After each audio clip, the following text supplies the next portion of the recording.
several times in each chapter, we see how helpless Krishna is. We find weakness lording over strength exactly because it is weak. Srimad Bhagavad Gita is an epic struggle, and Krishna is the struggler. It all tugs at your heartstrings. It's actually a song, as much of melancholy as of wisdom. And that's the reason I love the Gita.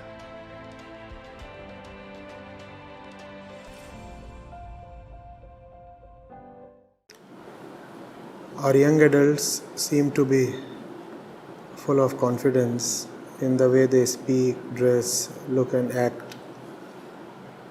But when I look into their eyes, there is a lot of fear, insecurity and sometimes indifference reflecting back. Obviously, the outer facade is just a cover-up. Being a mother of two young adults, aged 22 and 19, I sense this with my own kids at times. I feel overwhelmed imagining what their future will be like. Today I see my kids and their peers mostly holed up in their rooms staring at a computer screen for hours at end. They seem to be uninterested in what is happening outside. They are lost in their own inner worlds, perhaps because we as parents have failed to provide them with something meaningful. Recently, a good friend's son was arrested for assaulting a cop on duty when he was stopped at a Nakabandi and asked to produce his papers. Acharya, I sense this pent-up frustration and anger amongst our young adults. I feel a sense of helplessness because I too am frustrated at the current state of affairs. I can only imagine what they must be going through. Acharya, please can you talk a bit on our youth and how best to guide them? Thank you. Love and gratitude, Nimisha. Nimisha, are you surprised when you look at a 6-month-old or 3-year-old or 6-year-old and you find him eager for his food, comfort, security, entertainment, oblivious of all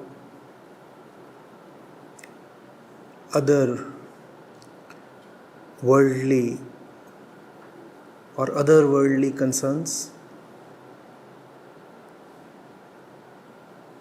Do you cry out, why is this 3-year-old lost in his little self and little world? Why is he not eager for liberation?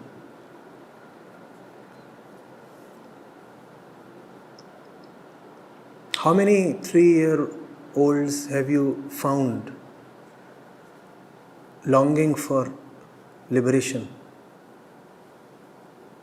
Have you found that?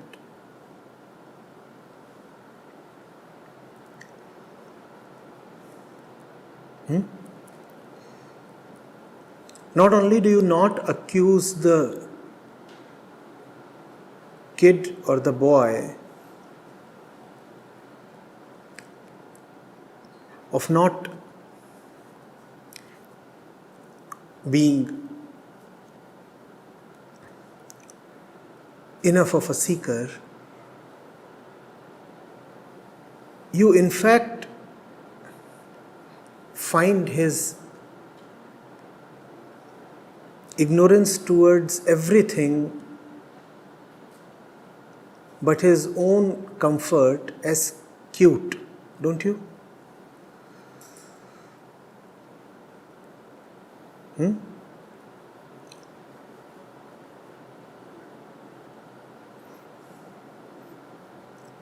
It is a norm, and it is a very acceptable norm with us, is it not? 3-year-olds will be 3-year-olds. Similarly, do you feel worried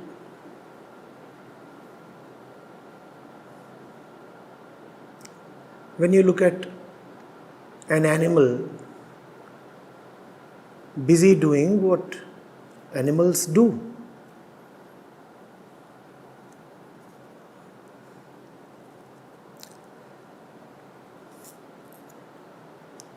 Does that look apocalyptic to you? Do you say the end of the world is surely near? Because the deer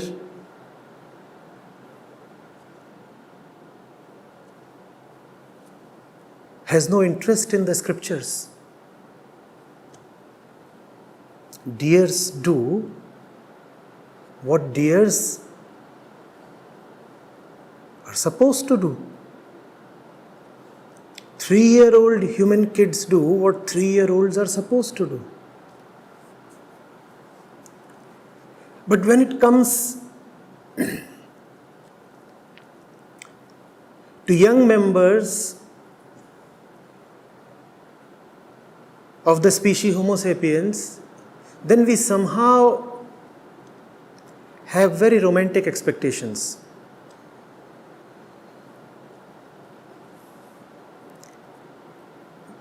We mean to say that if a human being is young, he should naturally be full of light, eagerness to learn. Let's look at what all you expect from them.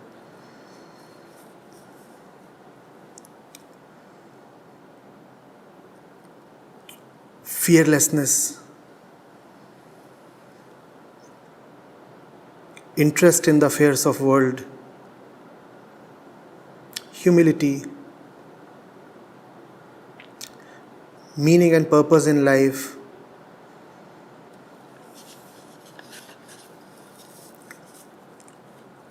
I'm asking you, from where is this idealism coming? Why do you expect these things from young human beings in the first place? You have quoted Swami Vivekananda as saying, the minds of our modern youths are becoming storehouses of multiple complexes such as sex complex, fear complex, ego complex, inferiority complex.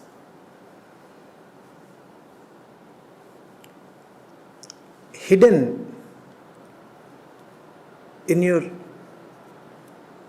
eagerness is an image, an ideal.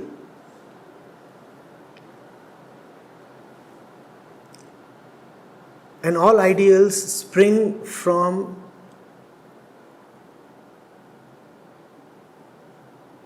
an obliviousness to the fact.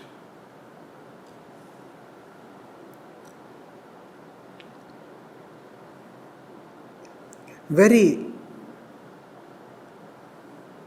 ideally, you are assuming and desiring that a young person should be free of the complexes and compulsions of sex, fear, ego, and comparison. Why must it be like that?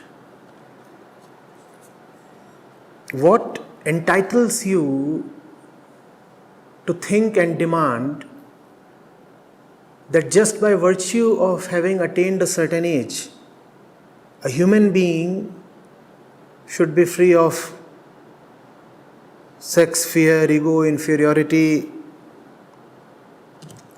and many, many other bad things.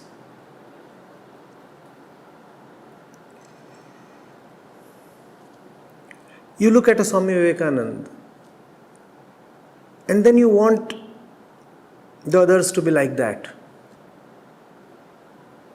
But a Swami Vivekananda is not normal. He is an aberration. He is a great exception.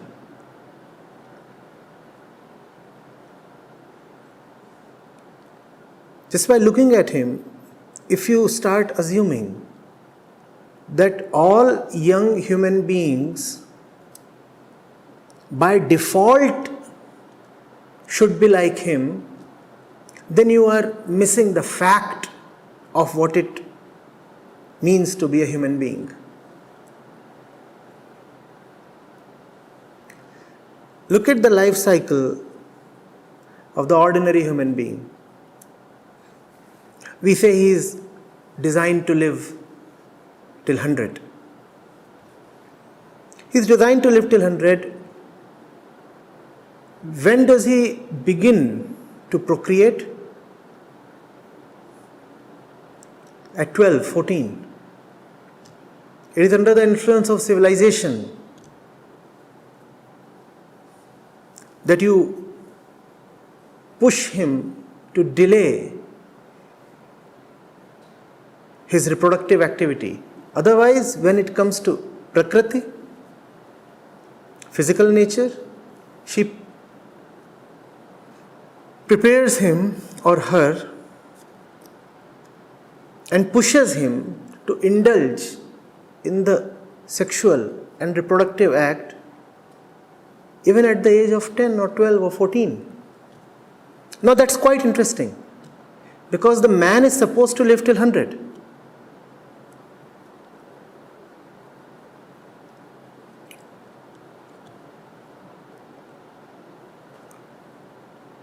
But the sexual act does not start somewhere close to the midpoint.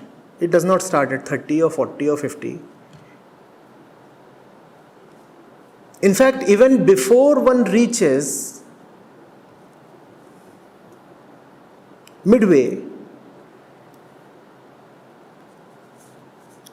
the sexual act actually starts tapering off. If 100 is how long one is supposed to live, then by 50, the sexual zeal has mostly diminished. It is at its peak not when you are 40 or 50 or 60, but when you are just 15 or 20. What does it tell you about this so-called glorious period called youth? Has Prakriti prepared you for greatness?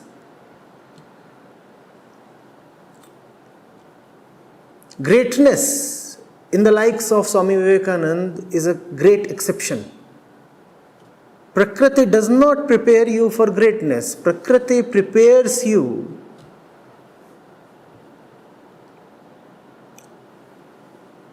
for procreation. All this great upsurge of energy that you see in youth is not meant to break their chains or raise a fire that would unfetter them. All this great energy that we so fondly talk of in youth is actually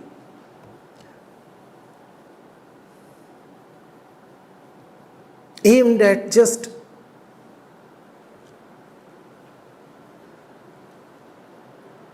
furtherance of the Prakritic motives. So first of all, let's keep our expectations in check. First of all, let's not unduly assume that youth is the golden period of one's life. First of all, let's not assume without fact or reason young is to be desirous of freedom. It is not so. And therefore, what you are seeing in today's youth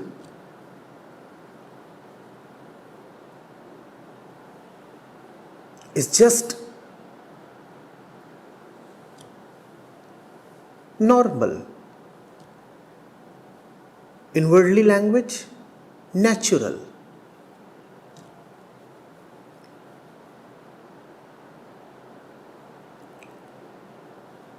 The boy has reached 20. What is he supposed to do?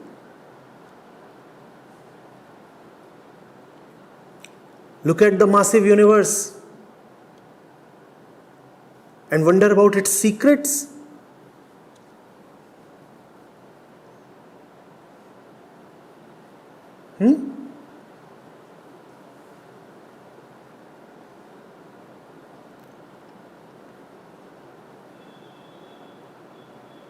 Think about how insignificant he is in the greater order of things.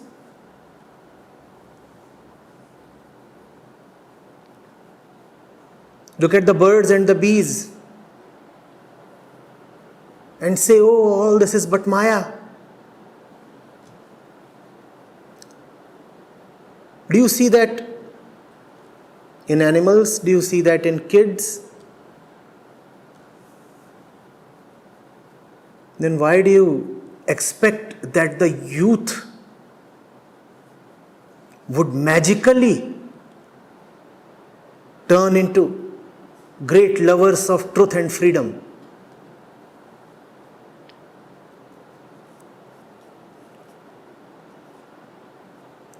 You are saying, oh, the youth are so full of sex, fear, ego, and inferiority. Do you equally lament it when you see that the kids and the old ones are full of sex, ego, fear, and inferiority or superiority? No, you don't lament it then.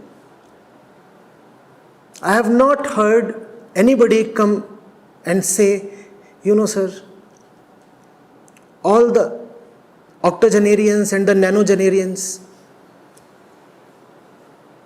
they are so full of ego. They don't have the desire or energy for liberation.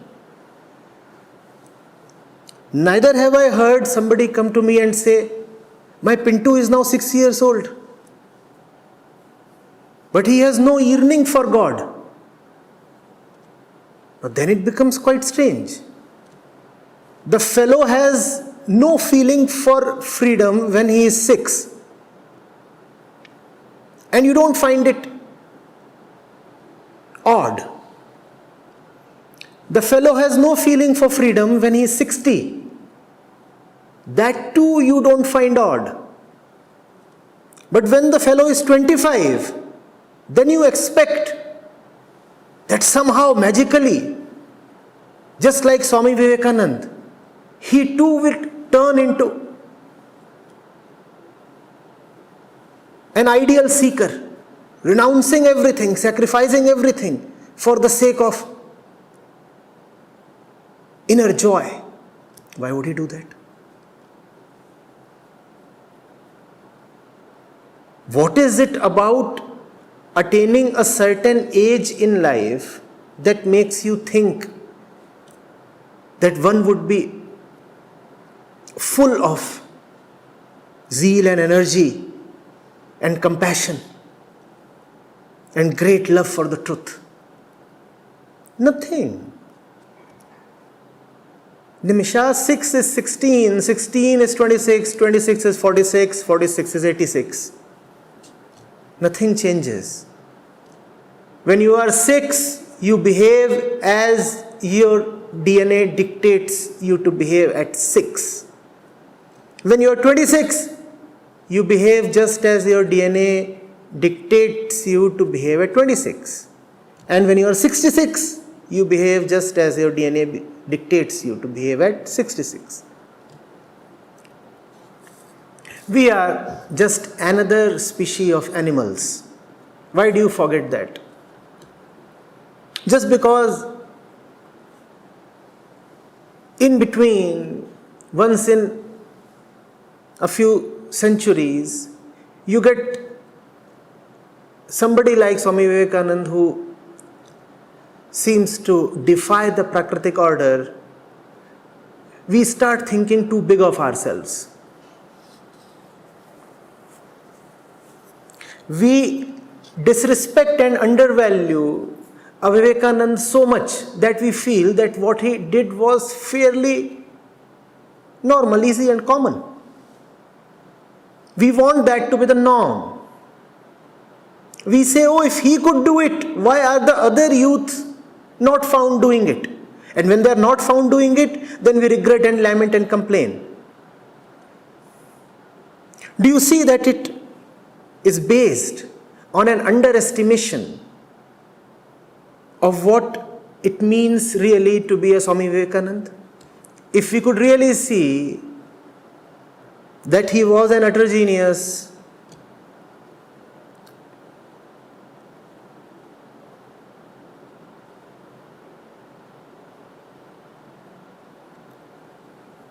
an unthinkable aberration,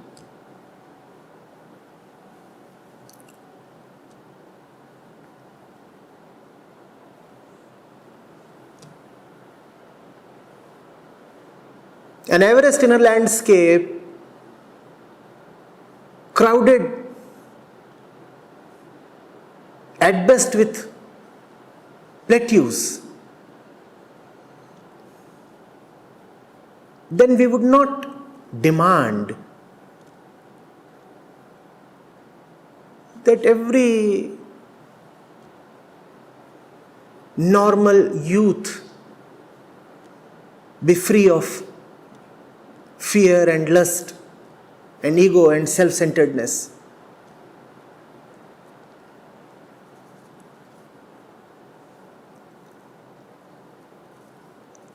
We compare ourselves to the ideal that is Vivekananda, and when we find ourselves short, then we say, oh, the times are so bad. We are not even Vivekananda. You know, it really is Kali Yuga.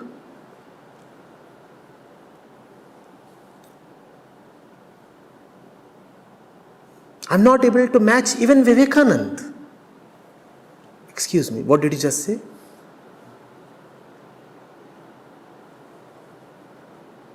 It suits a Vivekananda to be free of lust and fear and ego. Others will be others. Why do you expect them to be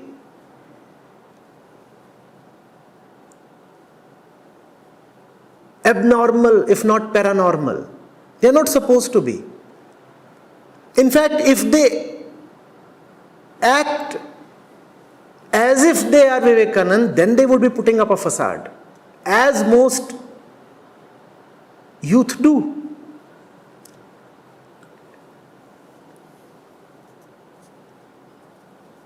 Now they are stuck between the devil and the deep blue sea. If they are being themselves, which is, if they are following their animal instincts, then you say, oh, you are unnecessarily putting up a facade, as you have mentioned in your question.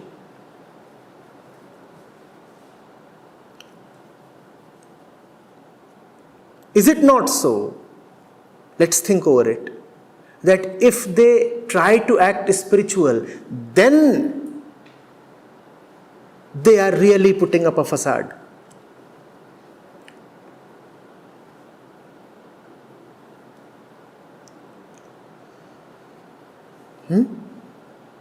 I know what I'm saying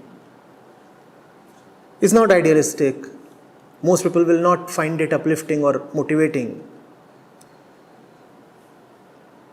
But then I find facts more valuable than any kind of motivational fiction.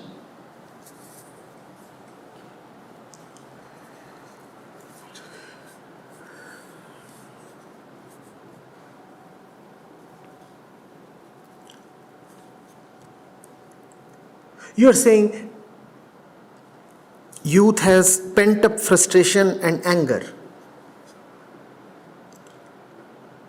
And there is no dearth of literature and opinion that suggests that youth is angry and frustrated because there is no freedom in the world. Is that really so? Is the youth really clamoring for freedom?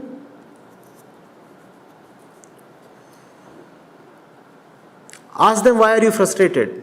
How many of them would really say, we want to be free of our ego, and that is why we are frustrated? What is it that makes them frustrated? If you want to know that, see what is it that would quell their frustration or calm them down.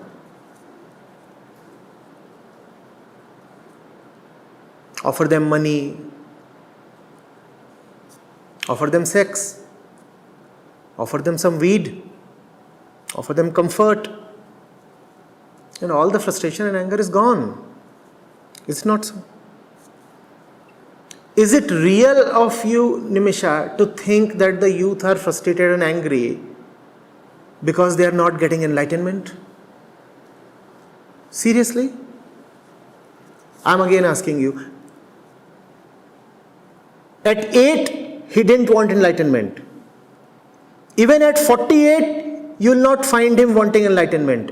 What makes you think that at 28, he should be full of urge to seek enlightenment? He does not seek it.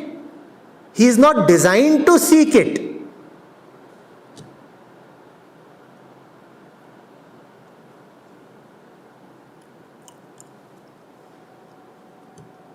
Look at man's configuration. What makes you think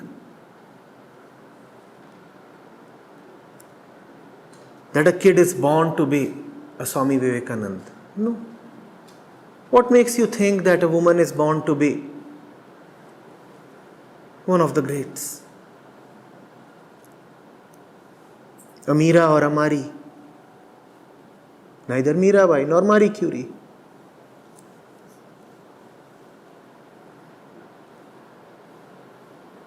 It's an imposition upon her if you constantly push her the Meera or Mari way. She starts menstruating at 12. Now, what is Meera and what is Mari?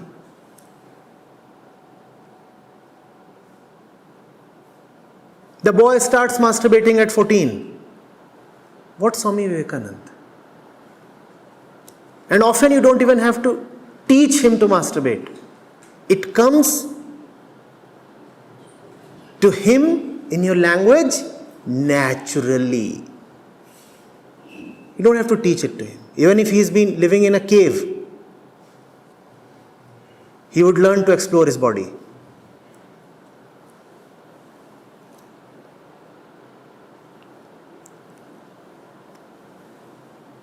Why bring Swami Vivekananda into all this?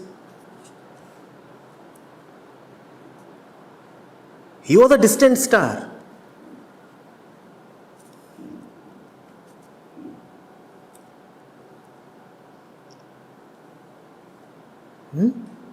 Let us continuously and steadfastly remember who we are. Otherwise, we start thinking too much of ourselves.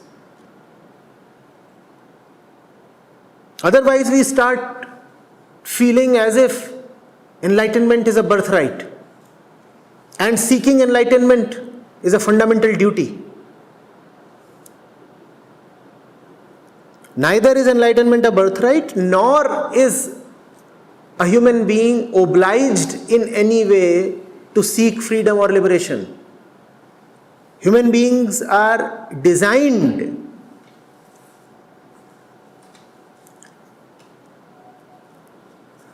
to eat, sleep,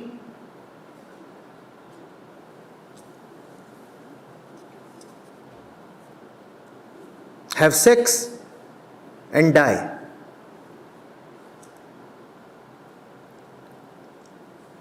If you expect anything beyond this from them, that is when they will get frustrated and they will rebel.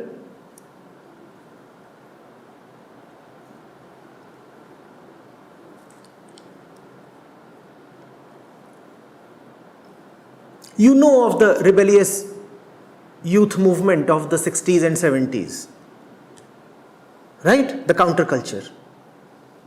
You know of the hippies. I do not know how many of them were getting God, but what is certain is that most of them, probably all of them, were getting good sex. That's what the youthful rebellious energy is all about.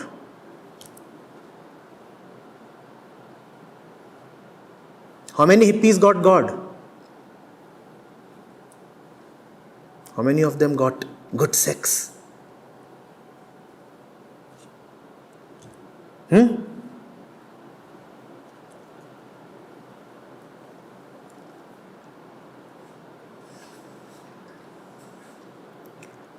Rare, utterly rare is a human being of any age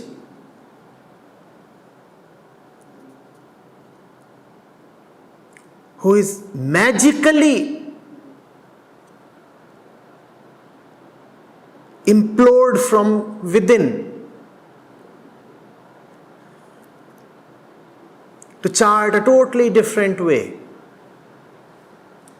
It has always been and would always remain a sensational exception.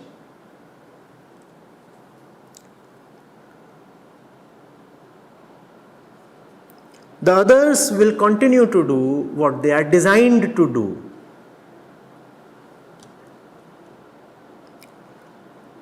And to you, Nimisha, if you expect otherwise from them,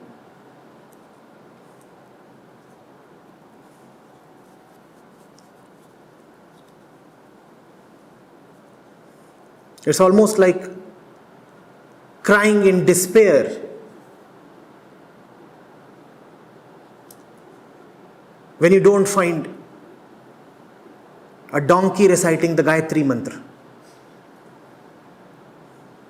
Oh, it's a young donkey, you see. And you have expectations. You feel that a young person must be full of reverence for the scriptures. Why do you forget that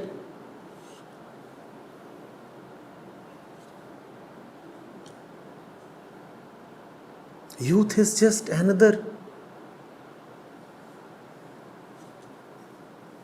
period of the life cycle?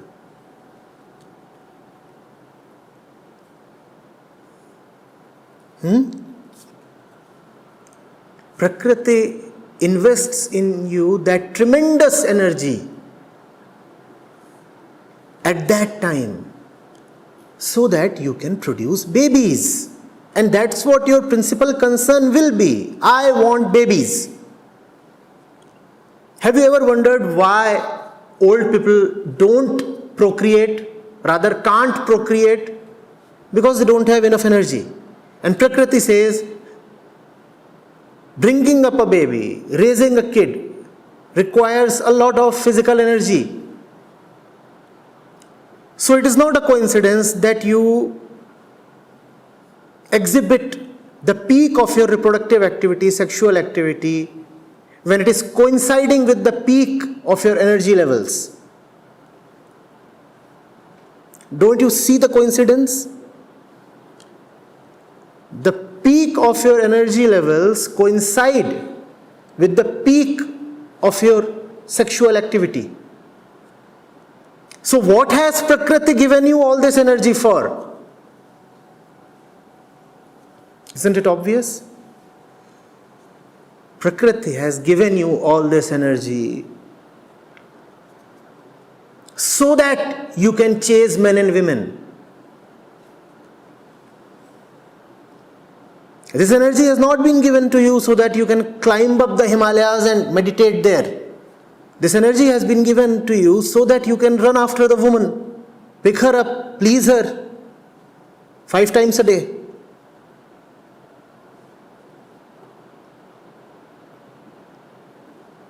When you look at Swami Vivekananda, you feel, oh, the energy is there so that the fellow can crisscross the country on feet, raise awareness among the masses, exhort them towards freedom. No. Look at the chimps, our cousins. And you will realize what all this energy is for. What does a chimpanzee use his youthful energy for? He uses that energy to beat down the other male chimpanzees and secure the most fertile females among the lot. That's why we have all this energy. Let's lower the expectations a little.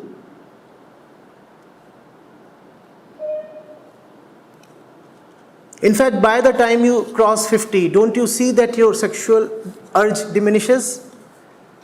Even Prakriti knows that by the time you gain a little sense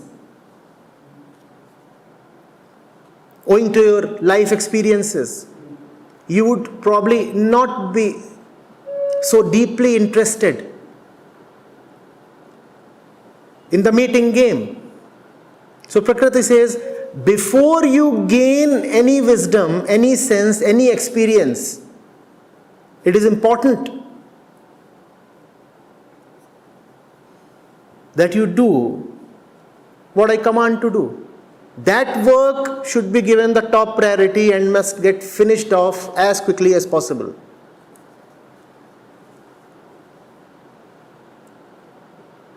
So you become sexually eager just as you cross your childhood. Prakriti does not want to wait even a day after that. The day you are not a child, you are immediately sexually eager. Prakriti says, first things first.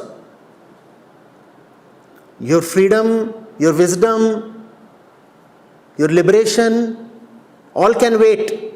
This thing must take the first priority.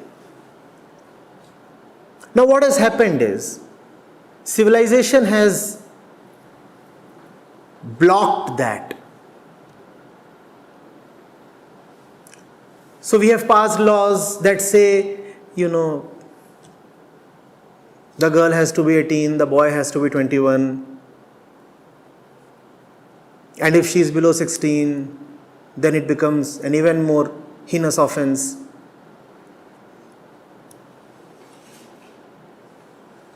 And the social structure is such that you say when 18 and 21 are no good, you must first of all earn, have a career, be economically secure. So 21 gets pushed to 25 or 28. And so there is frustration, nothing else.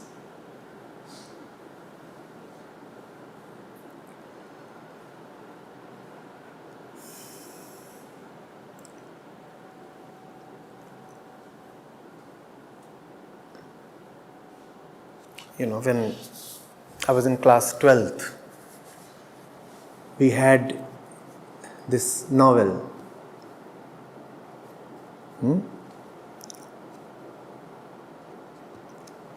Lord of the Flies. Right? And at that time I had wondered, rather resented, why this kind of a novel is being taught to impressionable students. We were just 16 or 17.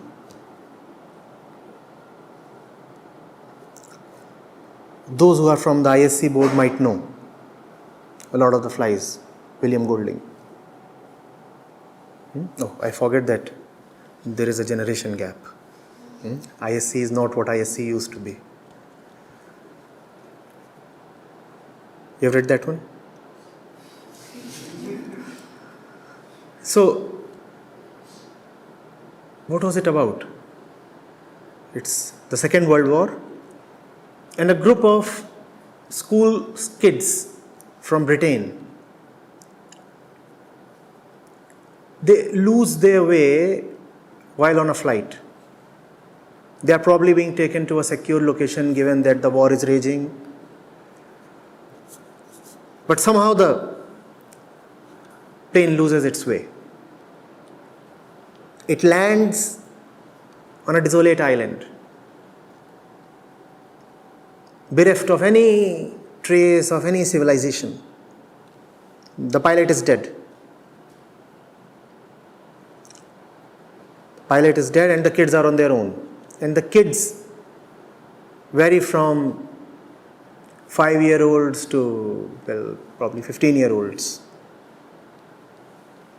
And the entire novel is about how the kids very, very quickly turn into beasts. And they are from a very prestigious school of one of the most developed nations on the earth. They actually don't turn into beasts. Man is a beast. It is under the transforming effect of civilization that man appears to be a little different from a chimpanzee or some other animal. Otherwise, that's what we are.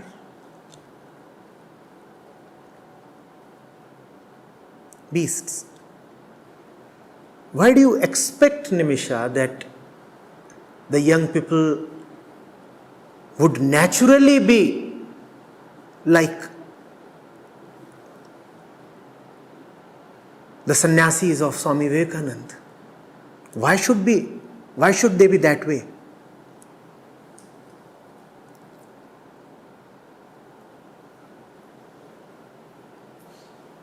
The climactic scene with which the novel is eponymous sees the kids slaughtering one of their own,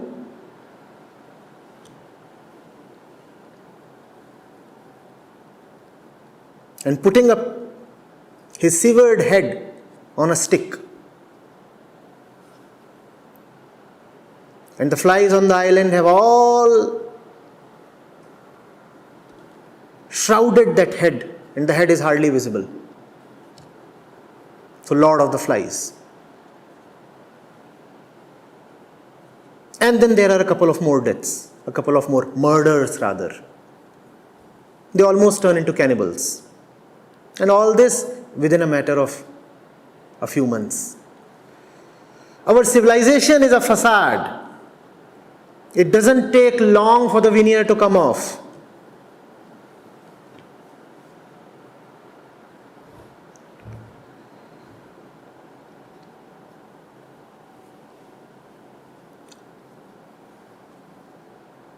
Remove fear, remove police, and remove the incentives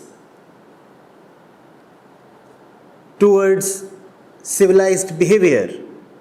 And very soon, you will see how much of Swami Vivekananda is there in today's youth.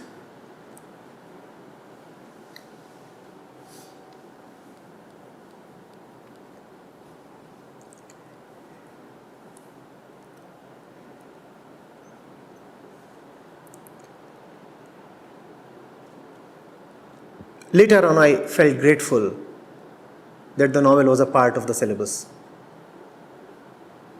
Far better to know the facts than to wallow in ideals.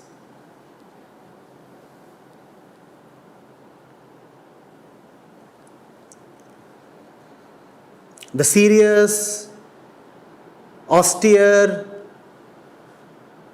simple, energetic, fearless, truth-loving young man is an idea.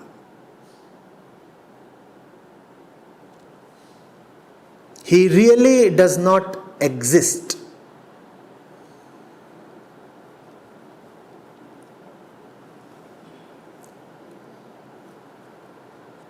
He has to be brought into existence by someone who is exactly that which needs to be brought into existence.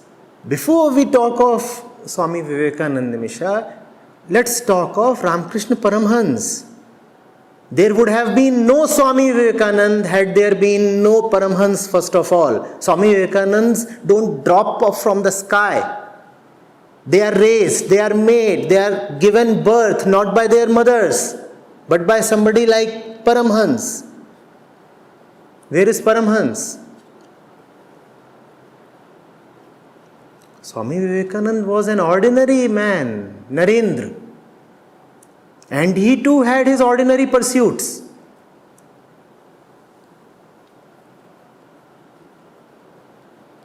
It was the magical touch of Paramhans that turned him into Vivekananda. And he wasn't too eager either. Many a times he ran away from Ramakrishna.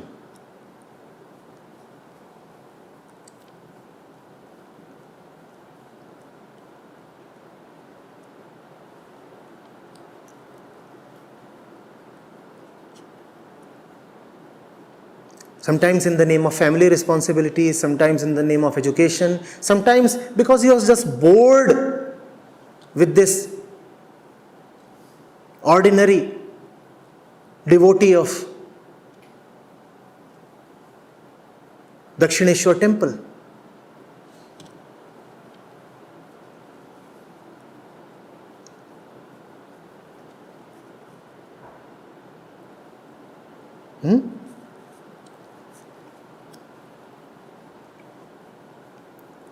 It's a gigantic task.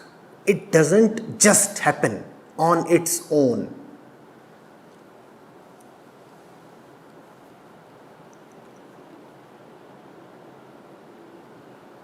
If you leave the youth to how they are, it is not liberation that would happen. Procreation would happen. On its own, liberation never happens. Procreation happens. That you don't have to teach.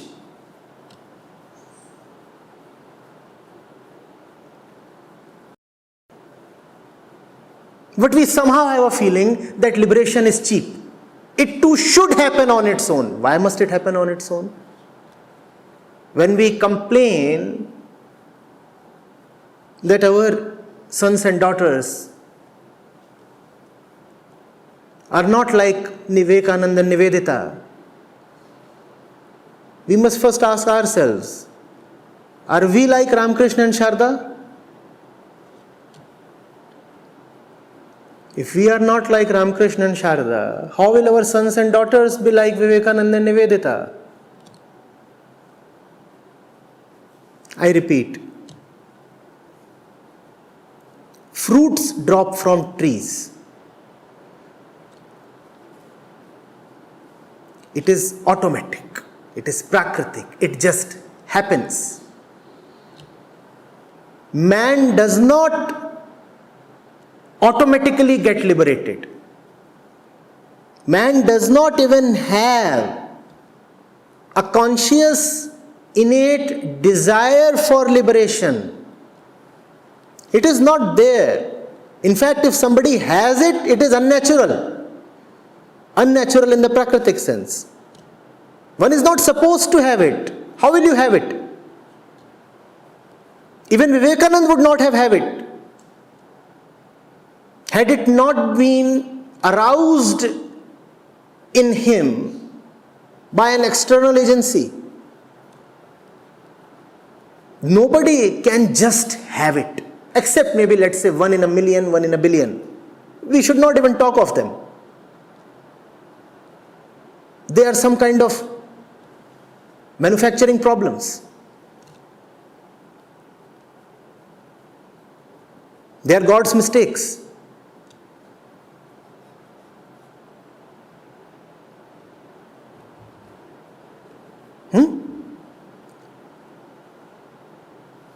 They cannot be taken as the rule.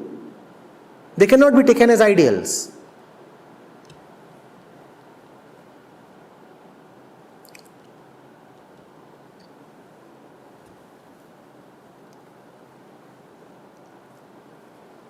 Throughout his childhood, the fellow was interested in toys and sweets, right?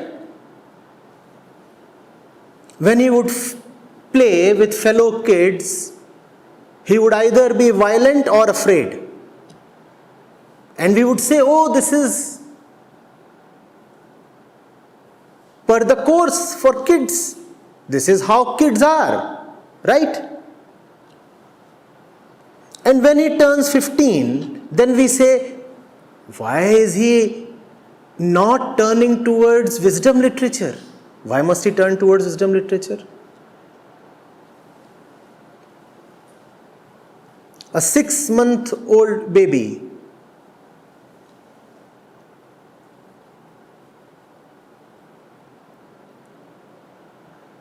you go close to him, you want to kiss his face, and what does he do? He extends his little fingers and clasps at your necklace. Then do you complain that the fellow is so materialistic?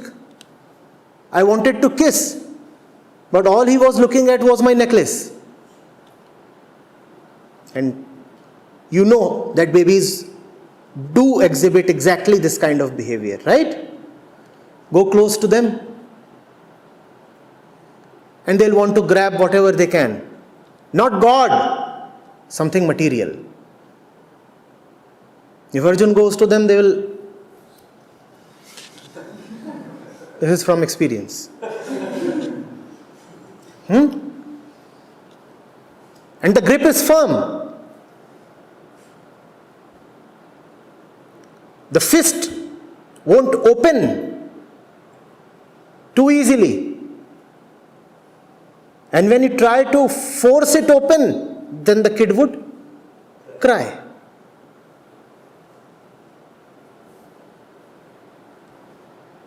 Do you see the fellow has an inclination towards fisting right from that age? He wants to hold stuff here.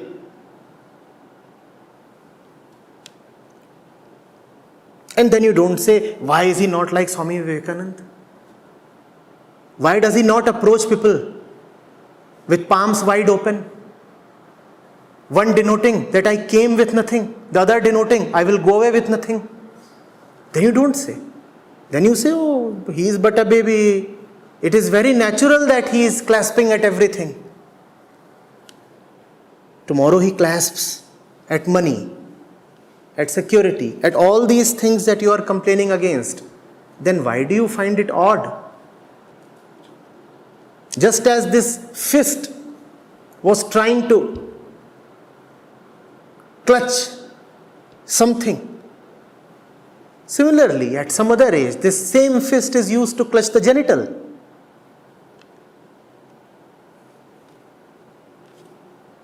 Don't you see it's the same stream? Why complain against it when it comes midway? Its very origin is in darkness. How do you expect it to magically transform all by itself when it reaches the mid-ranges? It won't.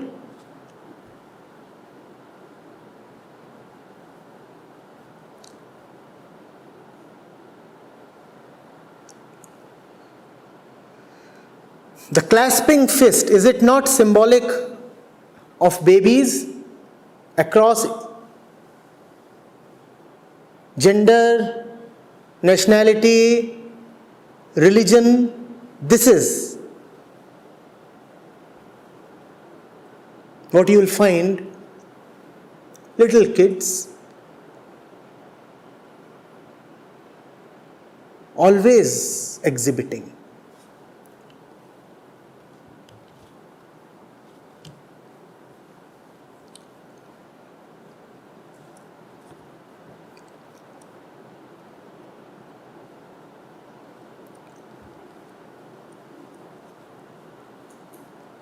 Instead of forcing an idealism upon them, Nimisha, it would be far better if we first of all have them realize that beneath the wheel of civilization, we are 100% apes and chimpanzees.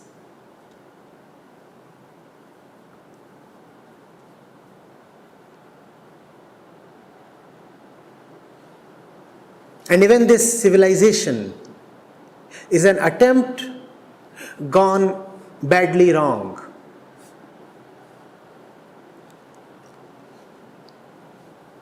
It was supposed to raise us from the jungle. Instead,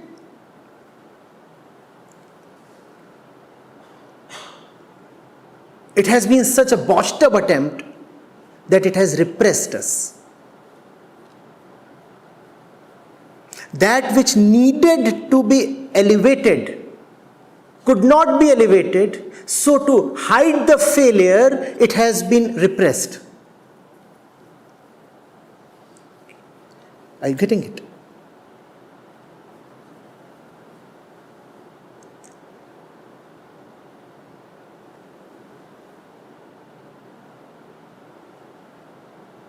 And that has given rise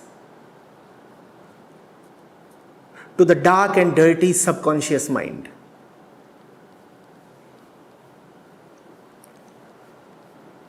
Which is a storehouse of all kinds of frustrations and desires and pent-up urges.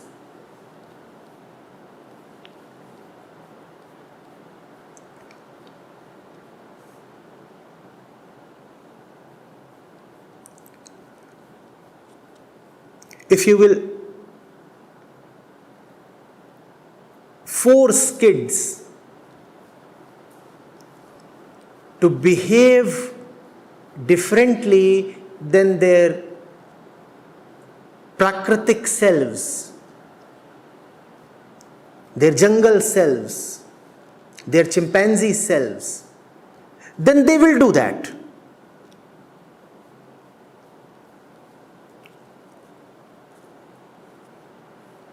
With persuasiveness and punishment and incentive, you can succeed in getting the youth to behave in an ideal way. But I assure you, beneath that ideal behavior, an angry chimpanzee would still be lurking. And the chimpanzee would now be very, very angry. Very, very angry. Why would he be angry? Because he is being made to act like Swami Vivekananda.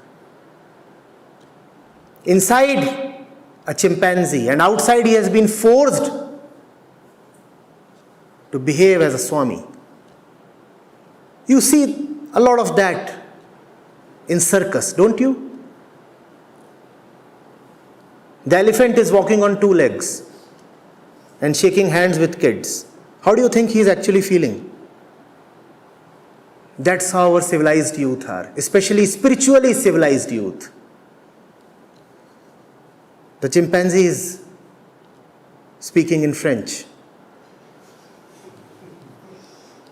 and reciting Sanskrit verses. Inside, he is swearing he'll have a super go at you whenever he can get half a chance.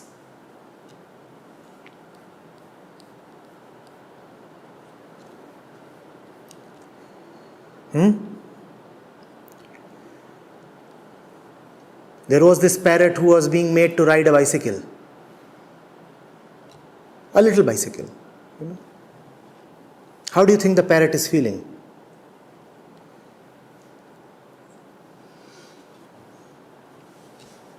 That's how the youth today are feeling.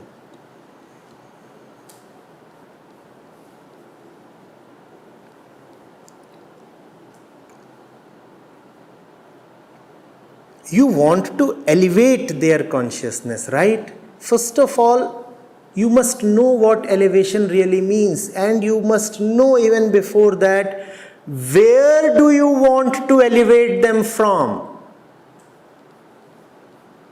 It is a problem if you do not know where you want to go. It's a far more massive problem if you do not know where you are standing.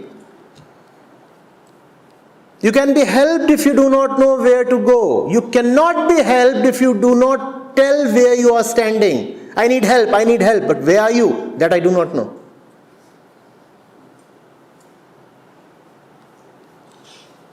First of all, tell the youth where they are really standing. Tell them that they are chimpanzees, as we all are. It's not an insult. It's the fact of our physical existence. It's not a humiliation. Don't unnecessarily eulogize the human birth. Don't say that because you are born as a biped and your surname is Singh or Shukla or Johnson, so you are destined to do great things. Tell them that it doesn't matter that you are born human. The fact is, you are an animal. And you better know that. You better fully acknowledge that. All your natural instincts are towards physical security, continuation, procreation. That's what you continuously want. And you should never forget this. Teach this to the youngster. Teach this to the youngster even before he turns young. Let him know this when he is 8 years of age.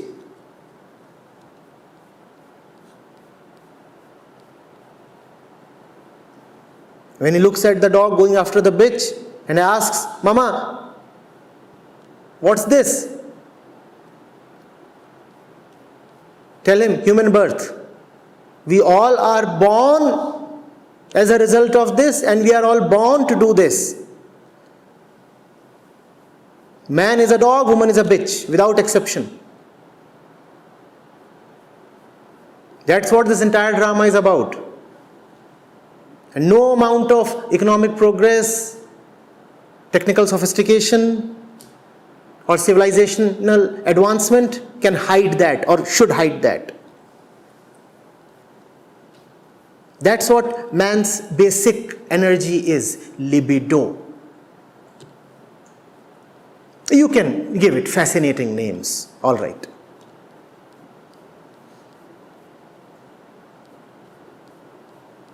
Teach this to them. And when they encounter the fact of their savagery in all its bloodiness, then maybe a repulsion and inner repugnance would arise, and that would be transformational. But there can be no transformation without an intimacy with the fact. If the fellow is thinking, as most of us do, that we are special just because we were born in a hospital and not in a jungle, then too bad for us.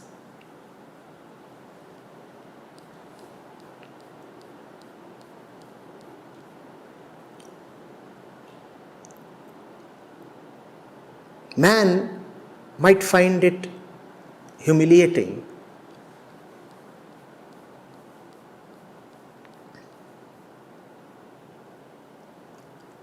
The ego finds it absolutely scurrilous that after centuries, rather millennia of development and progress, one is still to be called an animal.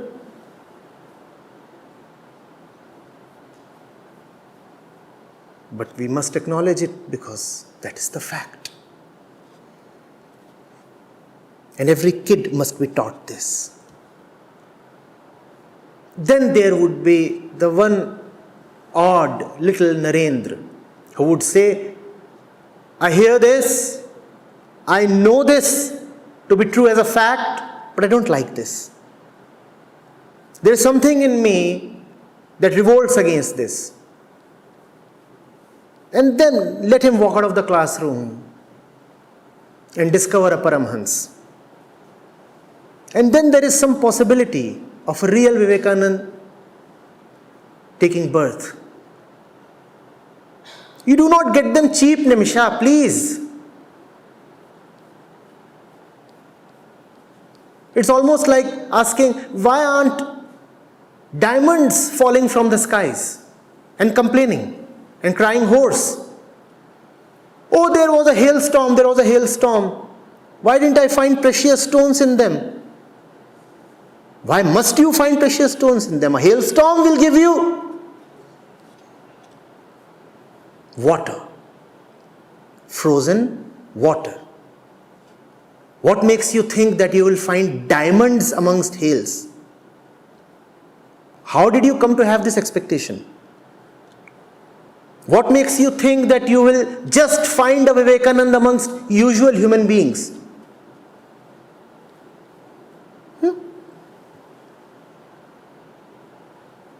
I bought 5 kgs of mangoes and now I am weeping so badly. Why? Because none of the mangoes contained emeralds. I cut them all open. All I found was a normal seed. A big one.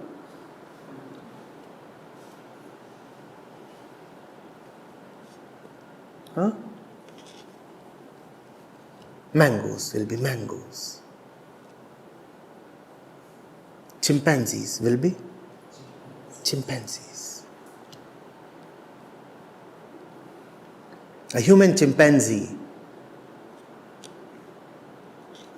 cannot just turn into a Vivekanand. Drop the expectation.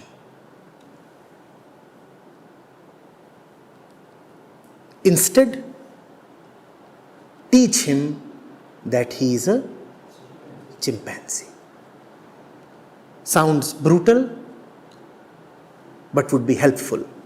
That's what he needs to hear and acknowledge. I am a chimp. Don't just go about telling him, no, you are God personified.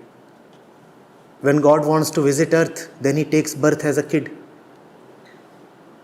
Stop all this nonsense. There are too many people who have actually hypnotized themselves into believing that they are the true self, or silence, or Atma, or Brahm.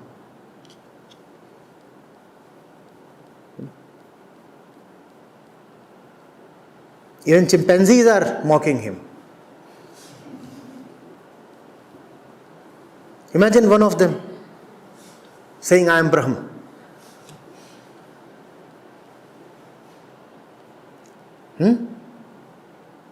And then rushing towards the nearest fruit or the nearest female and constantly reciting, I am Brahm. Brahmanji.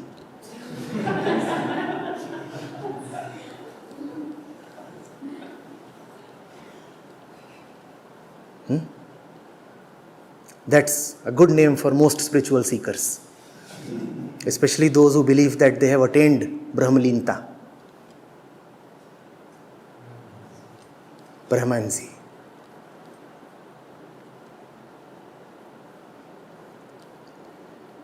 Yes. Next time you find yourselves energetic, just ask yourselves, if this Prakritic energy is arising in me, surely Prakriti wants just one thing from me. And then you will be left aghast and very disappointed with yourself. Because you will find that behind all the reasons that you assign to yourself, ultimately, there are just these few basic, primeval things that you want.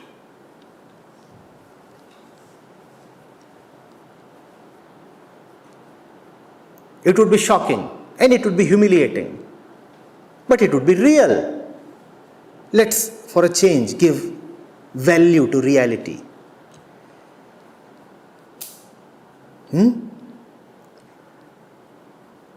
Look at your likes, dislikes, urges.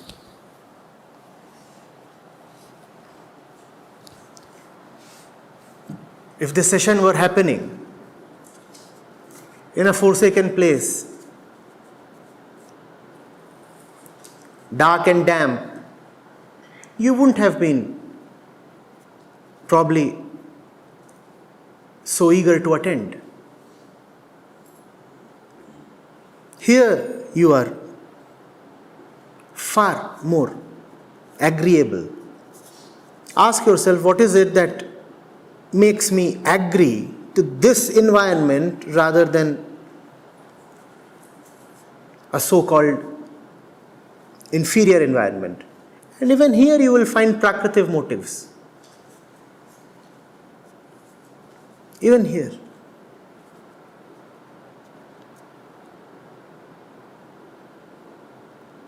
The more you will scrutinize your behavior, actions, thoughts and intentions, the more horrified you will be.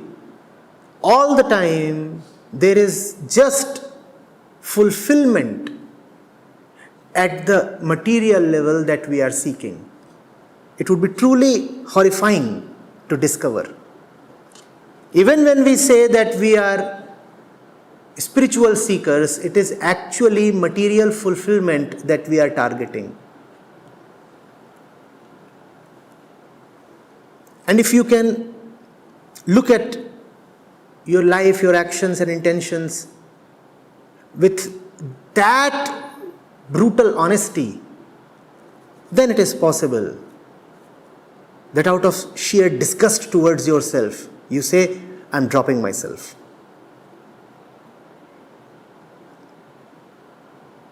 But without that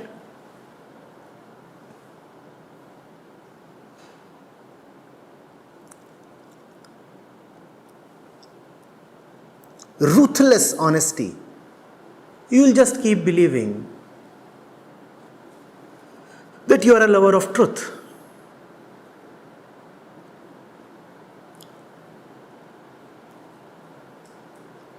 Will you remember this? We are not born to be lovers of truth. Each of us is born as a lover of flesh.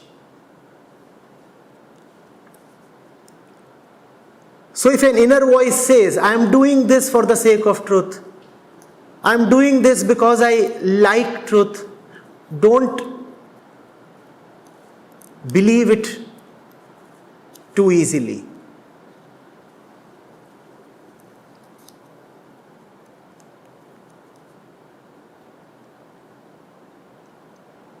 If you'll go closer, if you'll investigate, you will find that all attempts, all intentions, all likes and dislikes, all decisions ultimately boil down to just the prakritic narrative. food, comfort, and sex. That's what we live for, that's what we act for, and that's what we die for.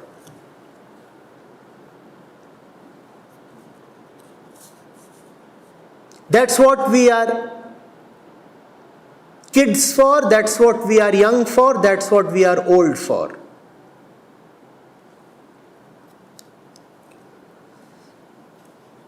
What is the fellow going to the temple for? Food, comfort, and sex. What is the fellow giving birth for? What is the fellow committing suicide for?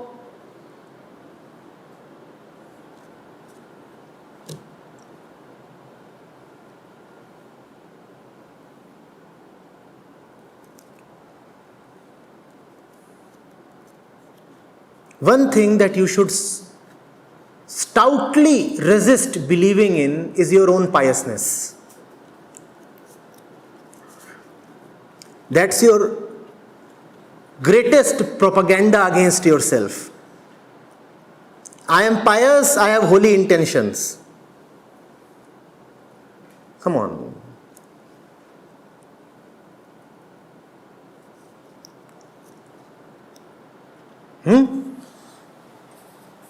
What do you think? Fake news are a recent phenomena? And WhatsApp can't ban it.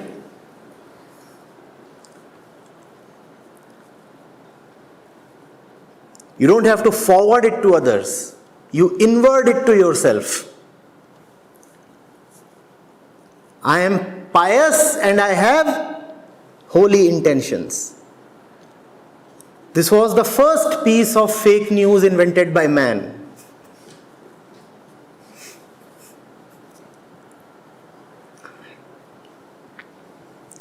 Never forget that the intentions of the chimpanzee are just food, comfort, sex.